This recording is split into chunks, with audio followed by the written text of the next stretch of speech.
Mbahaye ikaze nongeye kubasuhuza abakunzi ba The Flame 24 TV. Umunsi ku munsi rero nkuko maze kumenyera ubu uri kumwe wanjye Victor. Bwa mbere na mbere rero reka tubanze duce ku mikino isa nkaho irangiye kano kanya, by'umwihariko Brentford na Chelsea. Chelsea bikomeze kuba byakwanga muri shampiyona, aho yaje kuza kuba itwara igikombe cy'isi. Abenshi baravuga ati rero iyi ekipe ishobora kuzabikora, ekipe ishobora kuzatanga akazi muri uyu mwaka muri shampiyona, ariko bigaragara ko umutoza Maresca bikomeje kuba byamugora kubona amanota atatu, dore ko ubu ngubu tuvugana match yabahuzaga na Brentford irangiye ari ibitego 2-2. Igitego cya Henderson ku ruhande rwa Brentford nicyo cyaje kuza kuba kibanza, kiza kwishyurwa n'utwa Cole Palmer kuri pase nziza yarahirijwe na Joao Pedro ukomeje kuba yakitwara neza.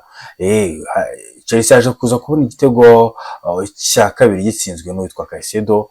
Hanyuma rero ikipe ya Brentford ku munota hafi ya 93 gutyo, witwa Carvalho aza kuza kubashyiramo igitego cya kabiri yaje kuza kuba gihesha intsinzi ikipe ya Brentford. Niko nge navuga, kubera ko Brentford ntabwo urwego rwa Chelsea.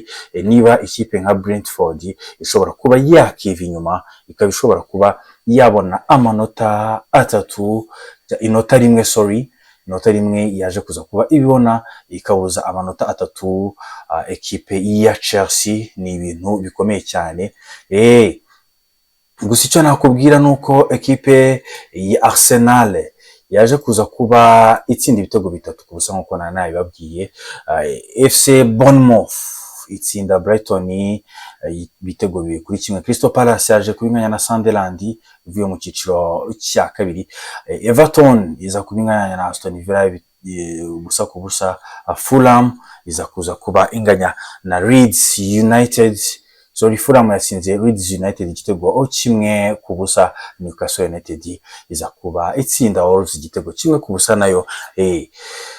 Tottenham y'umutoza Thomas Frank yaje kuza kuba itsinda ibitego 3-0.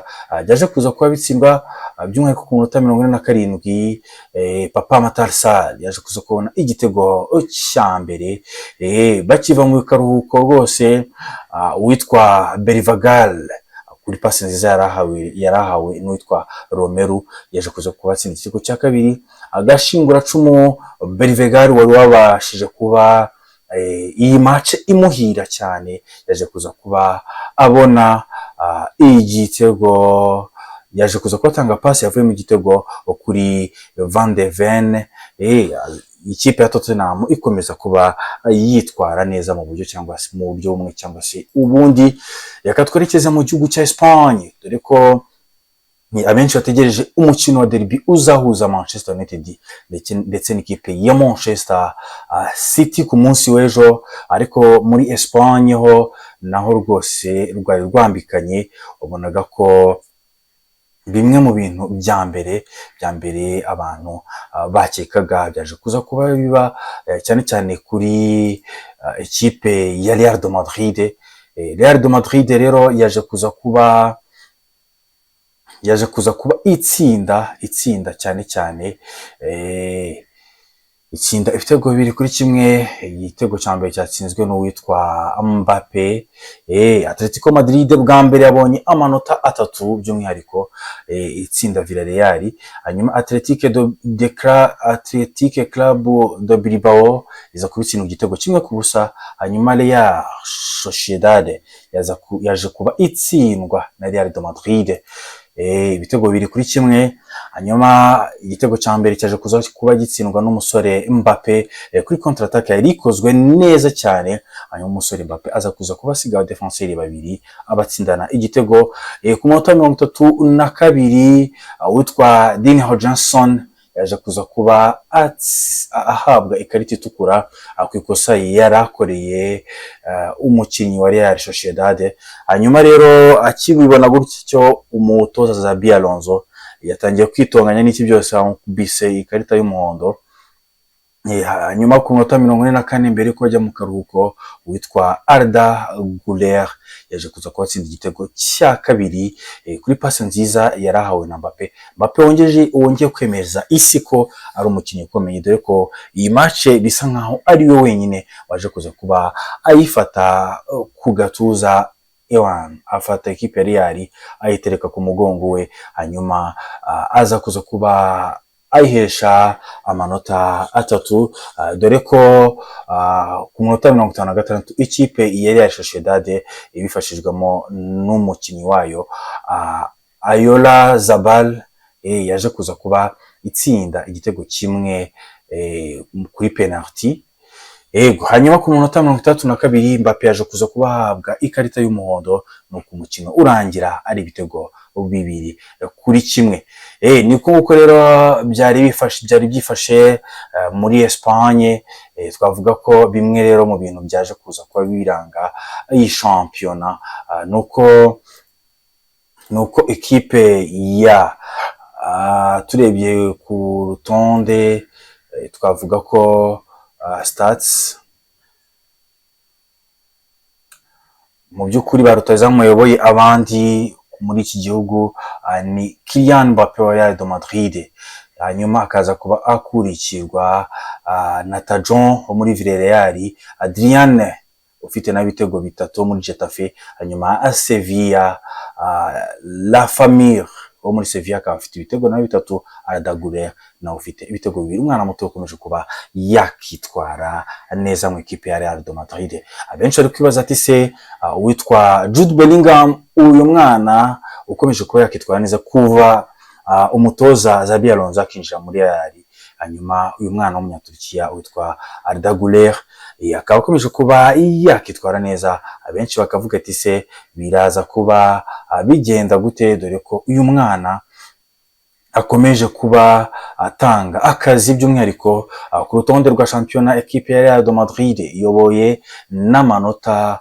12, igakurikizwa na Athletic Club de Bilbao n'amanota 9, Getafe ku mwanya wa gatatu n'amanota 9, Villarreal ku mwanya wa 4 n'amanota 7, hanyuma FC Barcelona izakina ku munsi w'ejo ikaba nayo ifite amanota 7, mu gihe Atletico de Madrid ifite amanota 5 ku mwanya wa 9. Nuko bihagaze rero muri championnat ya Espagne. Nagira ngo rero tube tureba bimwe mu biba bimaze kuba biranga iyi mikino, ariko by'umwihariko sinagenda ntababwiye by'umwihariko urutonde rwa championnat uko ruhagaze muri Premier League.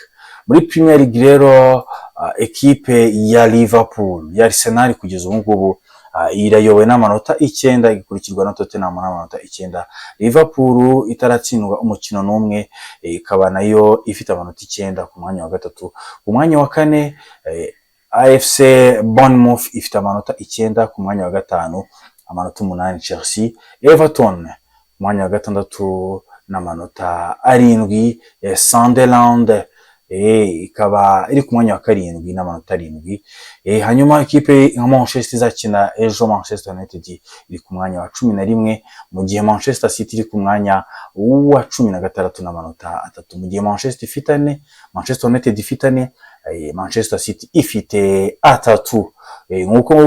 Nguko rero amakipe 3 ya nyuma arimo za Aston Villa, Wolves zitarabona uburyo zigwiza amanota 3. Ngibyo rero uko bihagaze muri championnat y'Abongereza. Tuzaba dukomeza kuryoherwa ku munsi w'ejo.